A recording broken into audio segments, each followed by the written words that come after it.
Bab 11, Cairan Pendingin Tubuh. Lukas memandang Aiden, dan hatinya diliputi keterkejutan. Dia pikir dia telah melebih-lebihkan Aiden sebanyak mungkin sebelumnya, tetapi dia tidak menyangka pemuda ini adalah master seni bela diri yang belum lahir. Aiden menghembuskan napas untuk menyakiti orang, memetik daun untuk membunuh orang. Apa maksud tindakan ini? Mungkin hanya dia dan Martinus Song yang tahu arti dari tindakan ini. Mereka yang bisa mencapai level Aiden sudah menjadi tokoh terkemuka di dunia seni bela diri, Taisan Beidou, dan hanya ada segelintir dari mereka di Sundari. Ketika Magi terguncang, dia tidak peduli dengan lukanya, dan bergegas ke Lukas untuk membantunya berdiri. "Kakek, bagaimana perasaanmu?" Lukas tersenyum lemah dan melambaikan tangannya, "Saya tidak bisa mati." Kemudian dia memberi isyarat kepada Magi untuk membantunya berjalan ke arah Aiden, dan dengan sungguh-sungguh mengepalkan tinjunya dan berkata, "Terima kasih telah menyelamatkan hidup saya, Tuan. Tadinya saya tidak tahu kalau kamu jago silat." Ahli seni bela diri. Aiden tertawa kecil, dan berkata, "Pak Tua Lukas, kamu bersikap sopan, ini hanya sedikit usaha." Lukas tampak serius, dan berkata, "Keluarga Sanders akan mengingat kebaikan penyelamatan nyawa ini." Dia mempertimbangkan sejenak sebelum berkata, "Hari ini, Tuan, karena keluarga Sanders saya, telah membalas dendam keluarga Song." Mereka berdua mengucapkan beberapa kata lagi yang sopan, hanya untuk mendengar suara di kejauhan. Penyelamatan keluarga Sanders akhirnya datang lama kemudian. Sebagian jalan telah ditutup, dan sekelompok pria berbaju hitam sedang membersihkan medan perang dengan tertib. Magi mengambil sehelai daun yang masih berlumuran darah dari tubuh Martinus Song, matanya yang indah penuh rasa tidak percaya. "Kamu baru saja menggunakan potongan daun lembut ini untuk membunuh Master Kondensasi Ki tahap akhir. Dan bahkan menembus tubuhnya, bagaimana mungkin?" Tidak jauh dari situ, dua pengawal berbaju hitam yang masih hidup saling memandang ketika mereka mendengar kata-kata itu, dan ketika mereka melihat ke arah Aiden, mata mereka penuh dengan ketakutan. Mereka telah melindungi Lukas selama bertahun-tahun. Mereka mengira bahwa mereka akan menjadi ahli seni bela diri legendaris ketika bertemu dengan lelaki tua berhidung bengkok, tetapi melihat Aiden, dia bisa membunuh hanya dengan satu daun, begitu cepat sehingga Anda tidak perlu mengeluarkan pistol. Sangat buruk. Keringat dingin mengucur di hati mereka berdua. Aiden masih berkata dengan tenang, "Ini hanya sedikit kungfu pemurnian Ki, tidak ada gunanya disebutkan." Bagi Aiden, ini bukanlah sesuatu untuk dipamerkan. Faktanya, budidaya Lukas mirip dengan miliknya, dan lelaki tua berhidung bengkok Martinus Song bahkan lebih tinggi darinya. Secara teori, dia bisa melakukannya. Tapi seperti yang saya katakan sebelumnya, kekuatan internal seorang pejuang dan esensi sejati mana dari seorang kultivator adalah dua tingkat kekuatan yang sangat berbeda, seperti tahu dan pisau baja. Pisau baja dapat membelah dahan dengan kekuatan yang ringan, dan betapapun kerasnya tahu, ia hanya dapat hancur berkeping-keping jika mengenai pohon. Jadi meskipun Aiden hanya berada di tahap tengah kondensasi Ki, dia dapat menuangkan energi sebenarnya ke daun willow yang lemah, menjadikannya sekeras baja dan menembus tubuh Martinus Song seperti peluru. Namun, kekuatan internal Martinus Song dan lainnya mungkin hilang segera setelah dilepaskan beberapa inci, itulah perbedaan kualitasnya. Ini keterampilan yang sepele bagi Tuan, tetapi bagi kami, ini benar-benar metode yang ahli. Lukas menyayangkan meskipun posisinya tinggi, ia selalu mendambakan seni bela diri, namun kualifikasinya biasa-biasa saja. Meskipun Sundari besar, jarang ada ahli seni bela diri. Dalam kapasitasnya, sulit juga untuk meminta nasihat dari seorang master. Melihat tuan muda sekarang seperti mimpi. Hati Aiden tergerak, dan dia bertanya, "Guru yang kamu sebutkan juga dapat melakukan apa yang saya lakukan?" Itu wajar, Grandmaster Alam Transformasi adalah sosok seni bela diri. Dia telah sepenuhnya melampaui orang biasa. Tidak sulit membunuh orang 10 langkah lagi, Lukas mengangguk. Dia tiba-tiba bereaksi dan berkata dengan aneh. "Puan, sebagai sosok ahli, tahukah Anda hal ini? Ini adalah akal sehat di dunia seni bela diri." Mendengar ini, Aiden bertanya-tanya dalam hatinya, jadi ini energi batin. Jika Anda ingin memadatkan energi internal yang longgar semacam ini untuk dikeluarkan untuk membunuh orang, Anda setidaknya harus menerobos ke tahap magis. Jadi, yang disebut Grandmaster Transformasi setara dengan Master Seni Bela Diri di periode Tong Xuan. Dan dari apa yang dikatakan lelaki tua berjas tang, tampaknya hanya ada sedikit Tuan. Juga, di tempat seperti bumi yang energi spiritualnya habis, dan mempraktekkan teknik sederhana seperti itu, diperkirakan ia adalah seorang jenius tiada taraf yang mampu secara tiba-tiba menembus tahap kesaktian. Tidak mungkin untuk mengambil segenggam penuh seperti kubis. Meskipun dia tahu bahwa ada ahli transformasi, Aiden tidak takut sama sekali. Belum lagi basis budidayanya berkembang pesat, dan dia bisa memasuki tahap kekuatan supernatural dalam waktu kurang dari setengah tahun. Terlebih lagi, selain metode penggunaan energi sejati secara langsung, dia juga bisa merapal mantra, sehingga tidak sebanding dengan yang disebut ahli bela diri. Memikirkan hal ini, dia menggelengkan kepalanya dan berkata, saya sebenarnya hanya seorang kultivator. Sebelumnya, itu hanyalah kungfu pemurnian Qi. Ini pertama kalinya saya mendengar apa yang Anda katakan tentang kekuatan batin, Master Del. Saya kira Anda mungkin salah paham. Seseorang yang memupuk Taoisme. Mendengar Aiden menyebut kata ini, bahkan dengan status Lukas, dia masih belum pernah mendengar apa yang disebut kultivasi Taoisme. Namun, terlepas dari apakah Aiden sedang mengembangkan Taoisme atau seni bela diri, dia memiliki kemampuan untuk sejajar dengan sang master hanya dengan mengandalkan keahliannya. Dan dia juga menyelamatkan dirinya sendiri 2 kali berturut-turut, ini adalah takdir dan kebaikan yang besar. Memikirkan situasi keluarga Sanders saat ini di Provinsi Houston, Lukas diam-diam memutuskan bahwa apapun yang terjadi, dia harus memanfaatkan kesempatan ini. Jika dia bisa mendapatkan bantuan dari tuan muda seperti itu, mengapa keluarga Sanders tidak bahagia? Tentu saja, Aiden tidak tahu apa yang ada dalam pikiran Lukas, dia hanya merasa lelaki tua itu menatapnya dengan mata yang lebih panas. Lukas dan Maggie secara pribadi mengirim Aiden ke lantai bawah komunitas Taman Shijin. Setelah mengucapkan terima kasih yang sungguh-sungguh lagi, mereka kembali ke keluarga Sanders di bawah perawatan 2 dokter berjas putih. Di karavan yang luas, Lukas sedang berbaring di ranjang rumah sakit, dengan santai meminta dokter pergi, memandang Maggie sambil tersenyum, dan tiba-tiba bertanya, Maggie, apa pendapatmu tentang teman kecil Aiden? Maggie terkejut sejenak, melihat senyuman Lukas, sedikit tersipu, dan berkata dengan marah, kakek, jam berapa sekarang, kamu masih memikirkan hal ini? Hei, Lukas seperti rubah tua, menyipitkan matanya dan berkata sambil tersenyum, Tuhan baik kepada keluarga Sandersku, dan memberi kami kesempatan ini. Maggie, ingatlah untuk lebih banyak berjalan bersama teman kecil Aiden di masa depan. Kakek. Maggie memelototi Lukas sedikit, mengingat kekuatan supernatural Aiden ketika dia menyelamatkannya, tatapan aneh muncul di matanya. Kembali ke rumah Erika, Victoria bosan menonton TV di ruang tamu. Ketika dia melihat Aiden masuk, dia mengangkat kelopak matanya, tetapi tidak berniat untuk berbicara. Aiden meliriknya dan bertanya, Bibi belum kembali. Victoria berkata dengan ringan, sepertinya ada sesuatu yang terjadi di rumah sakit. Ibu harus bekerja lembur 2 hari ini. Ngomong-ngomong, ada sisa makanan di dapur. Kamu bisa menyelesaikannya. Aiden sedikit mengernyit, dan berkata, tidak perlu, aku sudah makan. Erika tidak ada di rumah, jadi apa gunanya dia ada di sini? Dia berencana keluar dengan santai untuk mencari sesuatu untuk dimakan, dan kemudian pergi ke Danau Springs untuk berlatih, setidaknya untuk menyelesaikan pengerasan tubuhnya malam ini. Melihat Aiden pergi, Victoria mendengus dingin dan tidak berkata apa-apa, jelas tidak puas dengan ketidaksukaan Aiden terhadap sisa makanannya. Tapi Aiden sedang tidak berminat untuk memperhatikannya. Di hutan tersembunyi di samping Danau Springs, Aiden mengeluarkan bahan obat yang telah dia siapkan, memusatkan pikirannya, dan pertama-tama mengatur susunan hantu sederhana di sekitarnya, dan kemudian dengan kedutan pikirannya, bola api putih muncul di telapak tangannya. Ini adalah api sejati yang terkondensasi yang dapat dikuasai selama periode pemurnian Qi di dunia besar budidaya. Api ini sepenuhnya terkondensasi oleh esensi sejati, yang dapat meredam beberapa cairan obat tingkat rendah, dan cairan pemadam tubuh yang ingin dimurnikan Aiden adalah salah satunya. Setelah manipulasi Aiden, Raja Wijen Cedar pertama-tama jatuh ke dalam api putih, dan dalam sekejap, Raja Wijen Cedar berubah menjadi bola berisi cairan putih, namun masih ada kotoran berwarna coklat di dalamnya. Sampai semua kotoran memudar. Aiden melakukan hal yang sama lagi, melebur dan memurnikan bahan obat berikut seperti astragalus dan kulit besi. Setengah jam kemudian, melihat cairan obat berwarna hijau muda yang mengambang di depan dadanya, Aiden akhirnya menghela nafas. Akhirnya selesai. Bab 12, Bunga Serupa. Aiden tersenyum masam, sungguh merepotkan jika basis budidayanya terlalu rendah, jika itu tahap pembangunan pondasi, dia dapat dengan mudah memurnikan banyak obat cair tingkat rendah ini. Tanpa berpikir panjang, dia menelan cairan pendingin tubuh berwarna biru muda dalam satu tegukan. Dengan kekuatan obat cair, kulitnya perlahan berubah menjadi merah darah, kotoran hitam keluar dari pori-porinya, ketangguhan dan kekuatan otot dan tulangnya meningkat pesat, dan lebar meridiannya juga perlahan melebar. Proses ini berlangsung lebih dari 3 jam, dan saat Aiden bangun, hari sudah tengah malam. Melihat kotoran hitam legam keluar dari lapisan tubuh yang padam di tubuhnya, Aiden mengerutkan kening dan melompat langsung ke Danau Springs.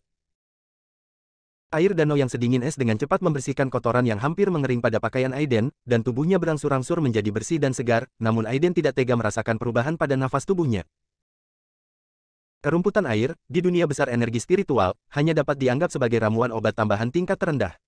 Fungsinya sangat tunggal. Untuk bumi tipis yang hampir seperti ruang hampa, rumput kondensat air hanyalah obat mujarab di mata Aiden. Aura yang terkandung dalam rumput kondensat air setidaknya beberapa kali lebih banyak daripada Raja Jamur Cedar. Pantas saja aura di sini jauh lebih kaya dibandingkan tempat lain, ternyata karena rerumputan air yang membeku ini. Kilatan kegembiraan melintas di mata Aiden dengan rumput kondensasi air ini, dia pasti akan menembus tahap akhir kondensasi Yuan dalam waktu seminggu. Merasakan jejak aura rumput kondensat air yang samar, Aiden tidak lagi ragu-ragu, dan menyelam ke arah aura tersebut. Setelah beberapa detik, rumput air berdaun tajam yang tidak mencolok muncul di depan matanya. Aiden mengambilnya dengan hati-hati, dan begitu dia kembali ke pantai, suara wanita yang ketakutan dan marah terdengar di samping telinganya. "Siapa kamu? Kamu berani merebut rumput roh airku?" Aiden tidak akan pernah menyangka bahwa seseorang akan muncul di sini di tengah malam. Dia mengangkat alisnya, dan berbalik untuk melihat seorang gadis dengan fitur yang indah. Gadis itu mengenakan gaun hijau muda, alisnya seperti gunung di kejauhan, wajahnya yang cantik penuh amarah, dia memakai kuncir kuda yang tinggi, matanya yang cerah tertuju pada rumput air di tangan Aiden. Menurut dia, itu harusnya rumput air. Saat dia melihat gadis itu, Aiden membeku sesaat, dan lubuk hatinya, yang telah dipraktikkan selama 1000 tahun tanpa gelombang, tiba-tiba memicu gelombang yang mengerikan. Bagaimana mungkin ada orang serupa di dunia ini? Di dunia pemahaman yang besar, Aiden pernah memiliki orang kepercayaan, yaitu pada masa pendirian yayasan ketika Aiden belum bangkit, dan wanita eksentrik itulah yang memberi Aiden kesempatan untuk mengolah ramuan emas tingkat suci. Di kehidupan sebelumnya, untuk menukar secercah kehidupan di bawah pengepungan banyak penjahat, dia dengan tegas memilih untuk membakar jiwanya, yang menjadi rasa sakit abadi di hati Aiden. Sekarang, dia benar-benar melihat seseorang yang sangat mirip dengan sosok yang ada jauh di dalam ingatannya di bumi ini. Bagaimana mungkin hal ini tidak mengejutkannya? Melissa Wang merasa tidak nyaman dengan tatapan Aiden, jadi dia menatapnya dengan tajam, dan berkata dengan genit, "Hei, apakah kamu sudah cukup melihatnya? Izinkan saya mengajukan pertanyaan, mengapa kamu merampok rumput roh air dari saya?" Aiden menatap gadis itu dalam-dalam, jejak kekecewaan muncul di matanya, dan dia menertawakan dirinya sendiri. Bagaimana mungkin ada dua orang yang identik di dunia ini? Yang disebut reinkarnasi semuanya adalah bunga yang serupa. Dalam sekejap, matanya kembali tenang, dia menatap gadis itu, dan berkata, "Rumput roh tidak ada pemiliknya, itu ada di tanganku, milikku, mengapa bicara tentang merebutnya?" Melissa Wang terkejut dengan kata-kata Aiden, dan wajahnya yang cantik tidak bisa menyembunyikan amarahnya. "Kentut. Saya menemukan rumput roh air ini sebulan yang lalu, tapi saya hanya ingin menunggu sampai hambatan dalam budidaya saya dan kemudian menggunakannya untuk buat terobosan. Aku belum datang selama 2 hari, tapi kamu mengambilnya." Secara alami, Aiden tahu bahwa gadis itu adalah seorang praktisi, dan bahwa latihan yang dia latih tampaknya jauh lebih otentik dan rumit daripada lelaki tua berhidung bengkok, Lukas dan lainnya, tetapi latihan itu jauh dari teknik budidaya abadi yang sebenarnya. Dunia kultivasi yang hebat dibandingkan dengan pemurnian hati yang dia kembangkan, ini bahkan lebih berbeda. Memikirkan hal ini, Aiden menggelengkan kepalanya sambil terkekeh, berbalik dan pergi, karena ada orang lain di sini, tentu saja dia tidak akan berlatih di sini lagi.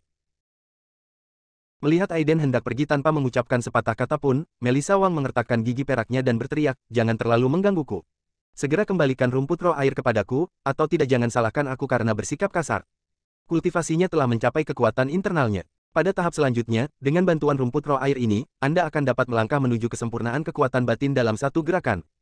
Kekuatan internal anak berusia 17 tahun itu sempurna, dan itu juga salah satu dari sedikit kekuatan di seluruh dunia seni bela diri Sundari.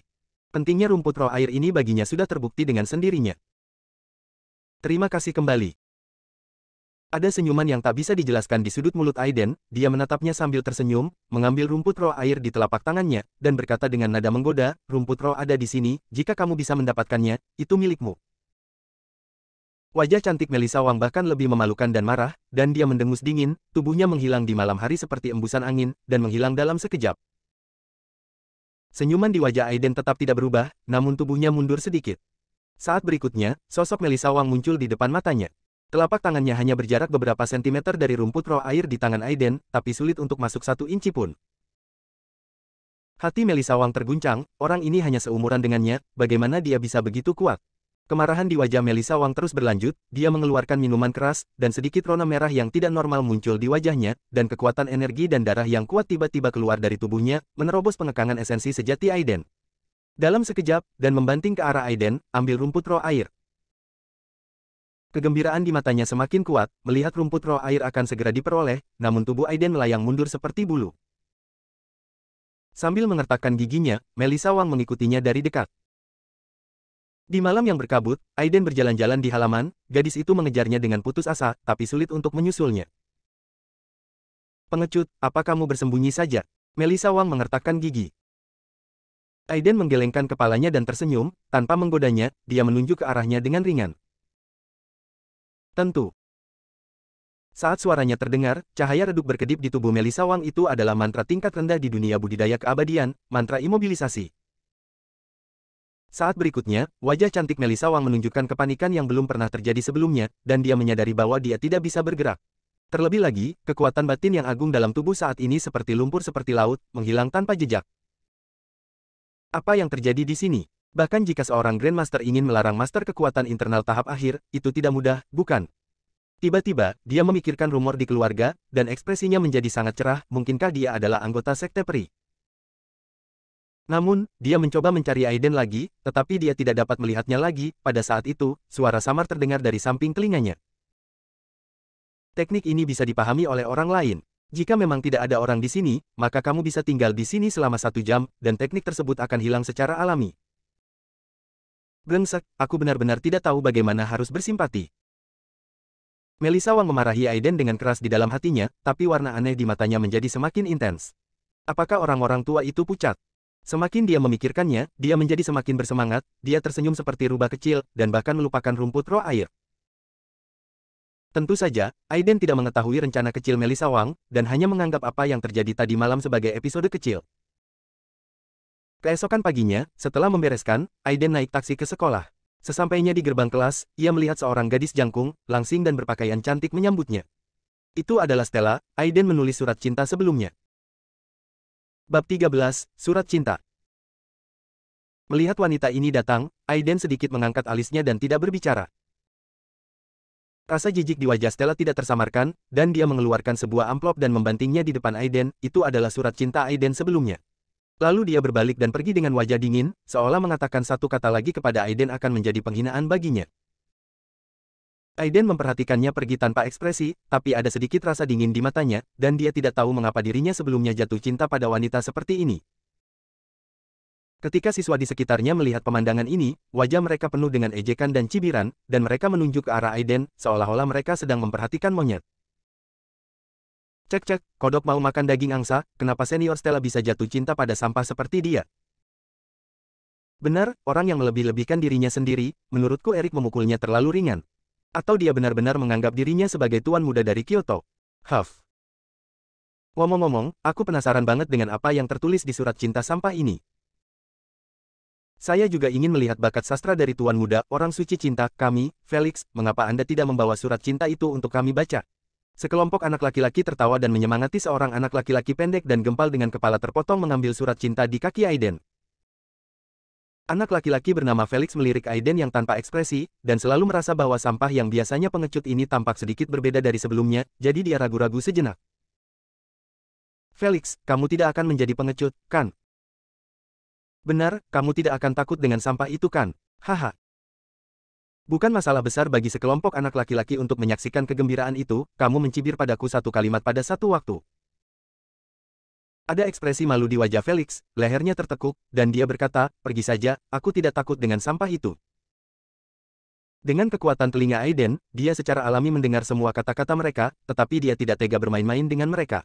Dia membungkuk untuk mengambil amplop di tanah, dan hendak membuangnya ke tempat sampah, tapi melihat Felix memblokirnya, sambil menyeringai. Dia tidak tersenyum dan berkata, Tuan Muda Palmer, bolehkah saya meminjam surat cinta Anda? Aiden mengangkat kelopak matanya, menatapnya, dan berkata dengan tenang, minggir. Felix kesal dengan ekspresi Aiden yang tidak ramah, memelototinya dengan tajam dan berkata, nak, apa yang kamu bicarakan? Sebelum dia selesai berbicara, dia meraih dada Aiden. Rasa dingin di mata Aiden menjadi semakin intens, sepertinya dia harus menunjukkan gengsinya, jika tidak di masa depan, kucing atau anjing manapun pasti ingin melangkah dan menginjaknya ketika mereka melihatnya, jadi dia tidak akan kesal sampai mati. Memikirkan hal ini, wajahnya acuh tak acuh, dia meraih tangan Felix, dan tiba-tiba melipatnya ke belakang. Klik. Ketika suara tajam terdengar, wajah Felix tiba-tiba memerah, dan dia menjerit seperti babi. Aiden bahkan tidak melihatnya, dia hanya melemparkan Felix, yang beratnya 60 hingga 70 kilogram, seperti membuang sampah, lalu melirik ke arah kerumunan yang tertegun, dan berkata dengan dingin, siapapun yang menggangguku lagi, aku jamin kamu lebih buruk dari dia. Sekelompok anak laki-laki memandang Aiden dengan ngeri, dan saling memandang, tetapi tidak ada yang berani berbicara. Felix memandang Aiden dengan kebencian di matanya.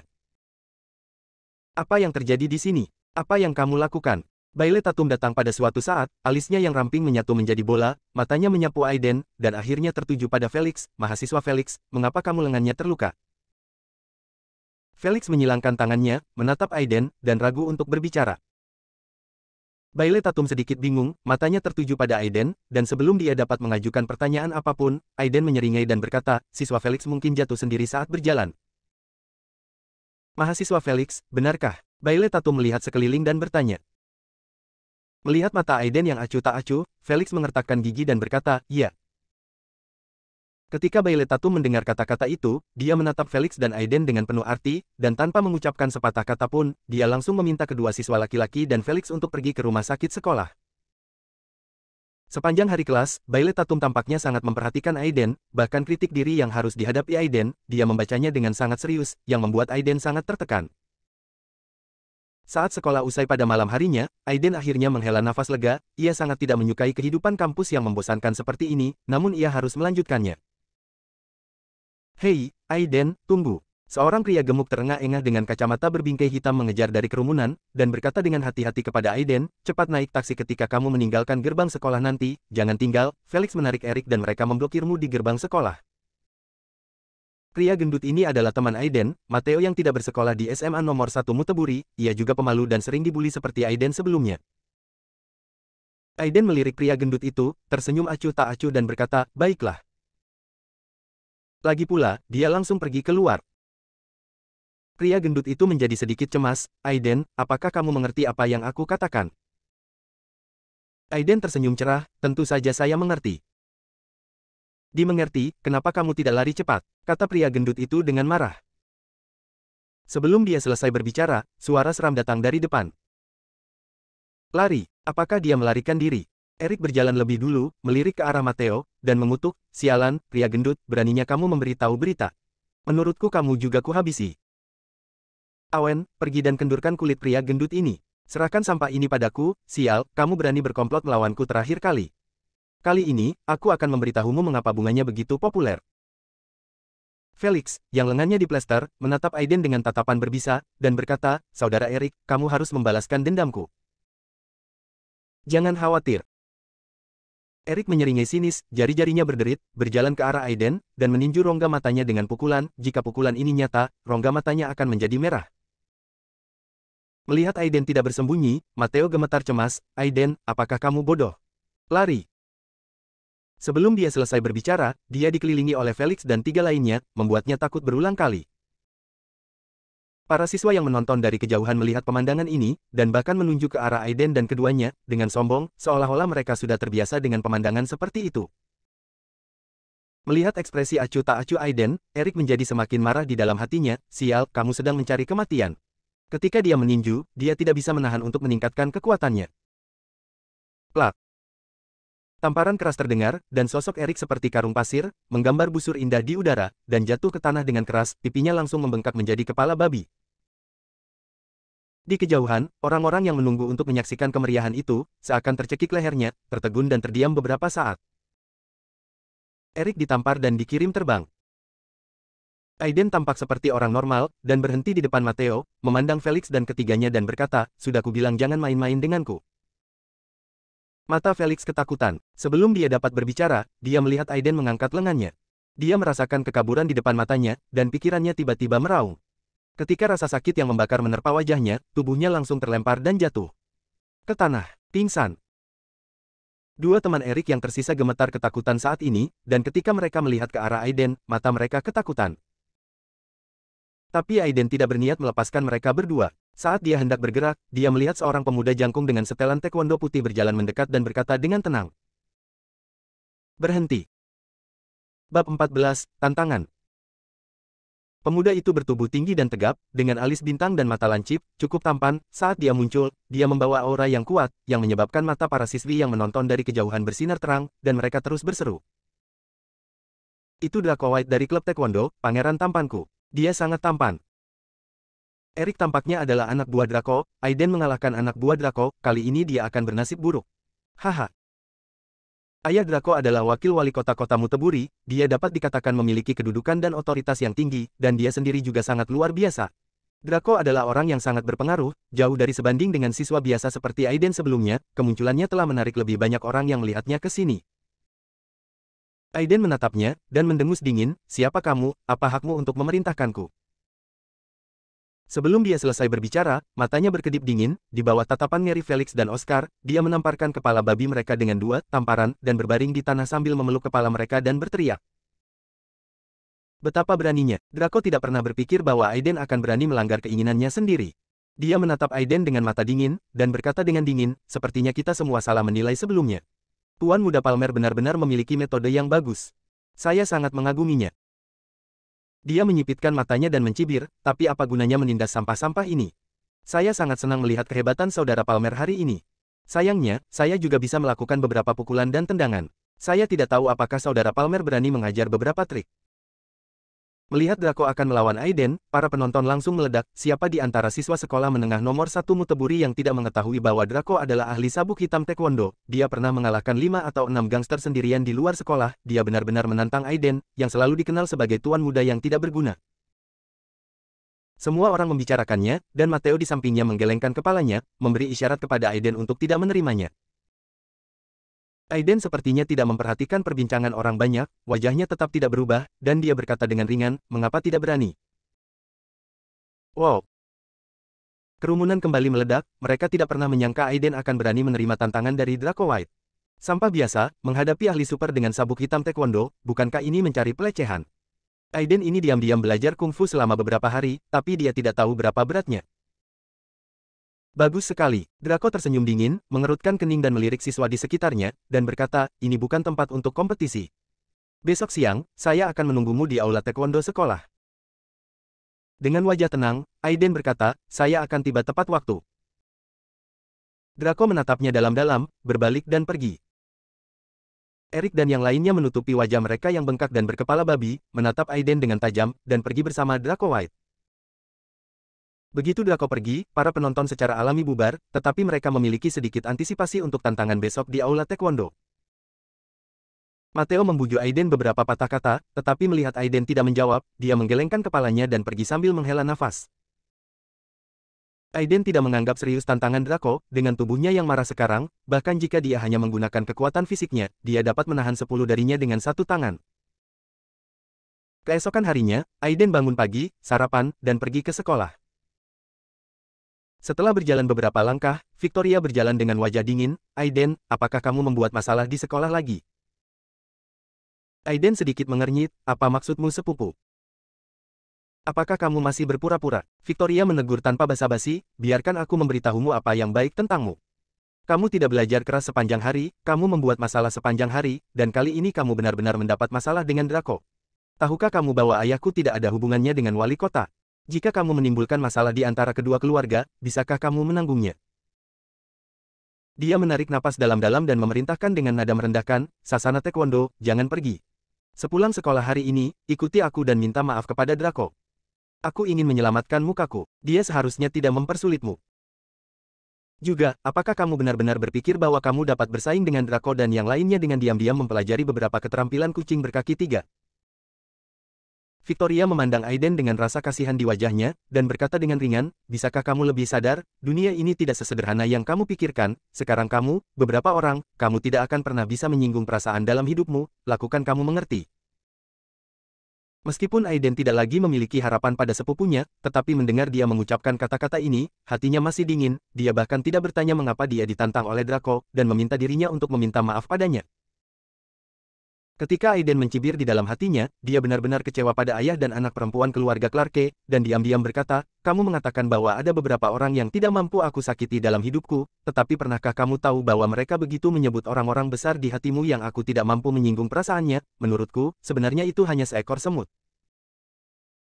Memikirkan hal ini, wajah Aiden menjadi acuh tak acuh, dan dia berkata dengan dingin, tidak perlu sepupuku, aku bisa menangani masalah ini sendiri. Setelah berbicara Aiden pergi. Aiden, berhenti. Jika kamu berani mengambil langkah lain, kamu tidak akan pernah memasuki rumahku lagi. Teriak Victoria dengan wajah pucat. Aiden berhenti sebentar, dan berkata sambil tersenyum, baiklah, saya akan pindah besok. Tinggal di sini memang merepotkanku untuk berlatih, jadi mari gunakan kesempatan ini untuk pindah. Adapun Bibi Erika, saya akan jelaskan itu nanti. Melihat punggung Aiden pergi dengan tegas, Victoria tiba-tiba menjadi linglung, apakah ini masih sepupunya yang pengecut dan penurut? Sekolah Menengah Taekwondo No. 1 Muteburi sebenarnya terletak di dalam gimnasium, namun terdapat area tersendiri yang terang benderang dan terlihat dekorasinya sangat mewah. Ketika Aiden tiba, lingkungan sekitar sudah dikelilingi oleh para siswa yang menyaksikan kegembiraan tersebut. Melihat dia memasuki aula tiba-tiba menjadi hidup, dan mereka mulai menunjuk ke arahnya. Orang ini sebenarnya ada di sini. Hei, menurutmu berapa lama dia bisa bertahan di bawah komando Draco? Kurasa paling lama 3 menit. 3 menit. Kamu menganggapnya terlalu tinggi. Lihatlah lengan dan kakinya yang kurus. Aku khawatir dia tidak akan mampu bertahan 1 menit pun. Aku tidak tahu bagaimana dia memiliki keberanian untuk menerima tantangan dari Draco. Ajari dia menjadi laki-laki, agar dia tidak mengira dia tidak mengetahui ketinggian langit dan bumi setelah mempelajari 2 kungfu. Hei, kamu mengatakan itu dengan status dan kekuatan Draco, mengapa kamu menyusahkan Aiden? Mungkinkah untuk membalaskan dendam Erik dan yang lainnya? Mungkin. Namun, jika Draco ingin memberinya pelajaran, apakah dia masih memerlukan alasan? Aiden menutup mata terhadap sarkasme semua orang dengan wajah tenang.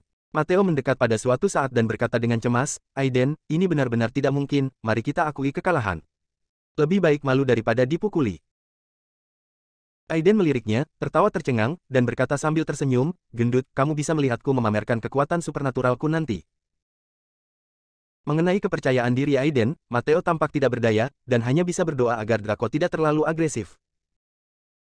Di atas panggung, Draco mengenakan pakaian putih, dengan ikat pinggang hitam di pinggangnya, melakukan latihan pemanasan. Ada sekelompok siswa muda yang duduk bersila di bawah panggung, dan kebanyakan dari mereka adalah perempuan. Di atas panggung, Draco, yang matanya penuh dengan bunga persik, penuh dengan nimfo, dan anak laki-laki juga penuh kekaguman. Dan rasa iri, ingin menggantikan sosok yang ada di atas panggung. Draco memandang Aiden dengan ringan, langsung menoleh, tidak berbicara, dan terus melakukan pemanasan. Aiden berdiri di sana tanpa ekspresi, menatapnya dengan penuh minat. Tunggu sebentar, hanya akan ada sedikit pertukaran persahabatan. Seorang anak laki-laki berambut pendek datang dan mengatakan sesuatu, lalu berbalik dan pergi. Aiden tersenyum dingin, apakah dia bermaksud menunjukkannya pada dirinya sendiri? Tapi tidak apa-apa kalau bermalas-malasan, menonton drama juga bisa menghibur tubuh dan pikiran bukan? Di seberang Draco, ada juga seorang anak laki-laki tinggi, tetapi yang merah di pinggangnya. Pada level taekwondo, sabuk merah berada di urutan kedua setelah sabuk hitam tinju, yang melambangkan bahaya dan agresi, yang tidak dapat dicapai tanpa latihan keras selama beberapa tahun. Di bawah panggung, melihat 2 orang bersiap beraksi di atas panggung, para siswa semua bersemangat. Bab 15, Pertarungan. Hei, katakan padaku, berapa lama lawan Draco akan bertahan? Saya kira 30 detik. Seorang gadis dengan kuncir kuda memandang Draco dengan kagum dan berkata, hingga 20 detik, ku dengar tuan muda baru saja dipromosikan menjadi sabuk hitam tingkat ketiga di taekwondo. Tahukah Anda, kurator kita sepertinya hanya tingkat keempat, dan tuan muda pasti bisa membunuh orang besar itu di detik. Seorang gadis berambut pendek berkata dengan mata cerah. Ya Tuhan, sabuk hitam tingkat 3 terlalu menakutkan. Bukankah kekuatan seperti ini cukup untuk menembus 5 besar kejuaraan pemuda nasional? Artinya, aku akan selalu menjadi dewa laki-laki terkuat. Saat sekelompok gadis sedang melakukan nimfo, anak laki-laki melihat sosok di depan mereka dengan fanatisme di mata mereka. Pria yang kuat adalah tujuan mereka. Pemanasan kedua kubu telah usai, atas isyarat wasit, keduanya saling membungkuk dan pertandingan dimulai. Kekuatan lawan Draco tidaklah lemah, setelah bola bali angin menderu-deru, kekuatan sabuk merahnya berada di urutan kedua setelah sabuk hitam, dan akan membutuhkan setidaknya 2 atau 3 tahun kerja keras. Pada akhirnya, di bawah tangan Draco, dia tidak bisa bertahan 10 gerakan, dan ditendang olehnya dengan tendangan memutar. Hei, montan rela. Montannya pada remar ya. Tahu sangka aja aja. Bengkir.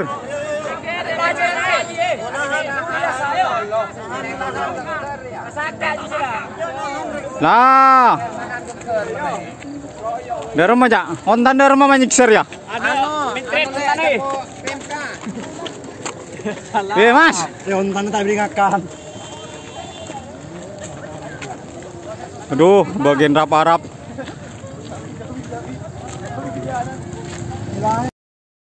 Bos Draco benar-benar hebat. Anak laki-laki bersabuk biru yang ditendang olehnya bangkit dan mengangkat tangannya untuk memohon pengampunan. Saya mengaku kalah. Benar saja, kali ini hanya butuh 17 detik. Tuan White memang pria seperti dewa.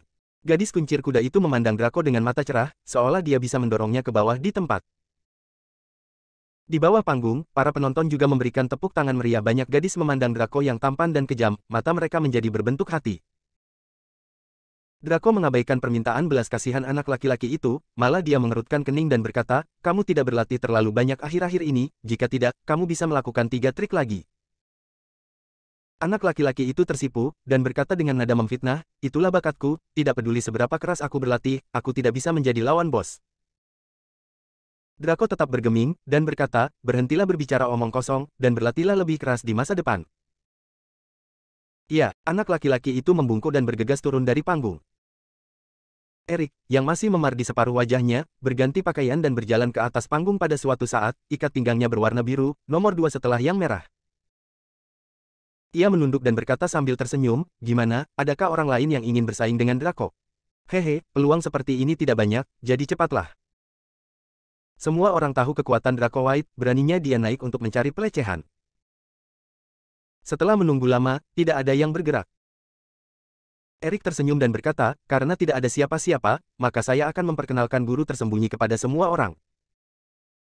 Saat dia berbicara, matanya tertuju pada Aiden, dia mengulurkan tangan, dan dengan ringan memberi isyarat, Tuan Muda Palmer, tolong.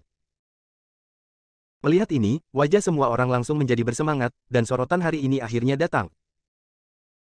Di mata semua orang, seorang pria muda berwajah tampan dan pria gemuk berdiri sendirian di pojok. Beberapa siswa yang tidak mengetahui alasannya, menanyakan alasannya dengan suara rendah, lalu memandang Aiden, dan tiba-tiba menjadi aneh. Mereka telah mendengar tentang Tuan Muda Aiden yang tidak berguna dan ditinggalkan, tetapi siapapun yang benar-benar berpikir bahwa dia berani menerima tantangan Draco, ini bukanlah keberanian, ini murni mencari kematian. Di bawah tatapan mengejek semua orang, Aiden tidak rendah hati atau sombong, dengan wajah tenang, dan hendak naik ke panggung, ketika dia melihat sosok tinggi berjalan dengan cepat, itu adalah Victoria dengan wajah jelek. Aiden, hentikan untukku. Sebelum Aiden dapat berbicara, Draco sedikit mengernyit dan berkata, Victoria, mengapa kamu ada di sini? Victoria berkata dengan nada meminta maaf, aku benar-benar minta maaf, Draco, aku sudah tahu apa yang terjadi. Aiden lah yang memukul lebih dulu. Jangan khawatir, aku pasti akan memintanya untuk meminta maaf kepada Eric dan yang lainnya. Draco menunjukkan senyuman penuh perhatian, dan berkata, karena kamu mengatakan itu, Victoria, maka aku akan memberimu wajah ini. Selama permintaan maaf Tuan Muda Palmer dapat memuaskan beberapa dari mereka, tentu saja aku tidak akan mengatakan lebih banyak. Victoria tersenyum lebih cerah, kalau begitu terima kasih Draco. Begitu dia selesai berbicara, wajahnya segera berubah menjadi ekspresi dingin dan serius, dan dia berteriak pada Aiden, Aiden, segera minta maaf kepada Tuan Muda Baker dan yang lainnya. Eric dan yang lainnya memandang Aiden sambil bercanda, mencibir, dan menunggu Aiden menundukkan kepalanya. Namun di detik berikutnya, Aiden, yang selama ini tidak berbicara, tiba-tiba mengangkat alisnya tinggi-tinggi, dan wajah aslinya yang halus dan polos tiba-tiba menjadi dingin dan parah pada saat ini. Matanya dalam dan dingin, dan ketika rasa arogansi muncul, seluruh tubuhnya seperti pedang tajam yang keluar dari sarungnya, dan auranya seperti pelangi, membuatnya sulit untuk dilihat secara langsung. Izinkan saya meminta maaf, mampukah mereka membelinya? Wow. Semua orang terdiam sesaat, apakah Aiden sudah gila? Beraninya kamu menjadi begitu sombong saat ini? Victoria gemetar, memandang Aiden dengan tidak percaya, dan berkata, yah, Aiden, kamu sudah dewasa, bukan? Mata Aiden sedingin es, dia meliriknya, dan berkata dengan dingin, aku menghormatimu dan memanggilmu sepupu, tetapi jika kamu bersikeras untuk menantang intisariku, maka aku tidak perlu berbicara denganmu lagi. Demi Bibi Erika, izinkan aku memperingatkanmu untuk terakhir kalinya, minggir. Victoria tidak bisa melihat secara ekstrim, mengertakkan giginya, dan hendak berbicara, tetapi ketika dia melihat mata acuh tak acuh Aiden yang sedingin es selama ribuan tahun, dia merasa seolah-olah dia telah jatuh ke dalam gudang es, dan tanpa sadar mengambil langkah mundur. Melihat adegan ini, Draco mengerutkan kening, menarik Victoria ke samping, dan berkata sambil mencibir, "Kalau begitu, biarkan aku belajar tentang langkah brilian Tuan Muda Palmer." Ngomong-ngomong, tangan dan kaki tidak memiliki mata. Jika nanti aku tidak sengaja mematahkan kaki Tuan Muda Palmer, mohon bersabarlah, haha. Aiden menatapnya dengan dingin, "Aku juga takut nanti aku akan memukulmu sampai mati secara tidak sengaja." Rasa dingin di mata Draco menjadi lebih intens, "Saya harap kekuatanmu bisa sehebat nada bicaramu." Melihat Aiden naik ke atas panggung, mata Erik menjadi bersemangat, mereka tahu betapa menakutkannya keterampilan Draco, dan jika Draco marah, sampah ini mungkin akan dibuang nanti. Victoria menyilangkan tangannya dan menatap Aiden sambil mencibir, menunggunya mempermalukan dirinya sendiri. Di antara penonton, selain mereka yang menunggu untuk melihat lelucon Aiden, hanya Matteo yang benar-benar mengkhawatirkan keselamatan Aiden. Tak lama kemudian, keduanya berdiri di atas panggung. Setelah teman sekelas laki-laki berteriak untuk memulai, Draco, yang telah menutup matanya untuk mengisi ulang energinya, tiba-tiba membuka matanya, meledak, berteriak, berlari beberapa langkah, dan kemudian menghentikan tendangan memutar ke samping. Dengan tendangan kaki kanannya, ia melayang 270 derajat di udara, dengan bantuan momentum dan kekuatan puntir pinggangnya, seperti seekor naga yang mengibaskan ekornya, menciptakan angin yang kencang. Sebelum kaki tiba, sedikit kesemutan terasa di wajah.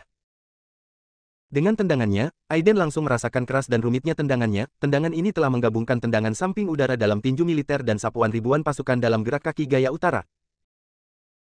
Ekspresi terkejut muncul di wajah Aiden, sepertinya ini tidak akan mudah bagi Draco. Bersambung.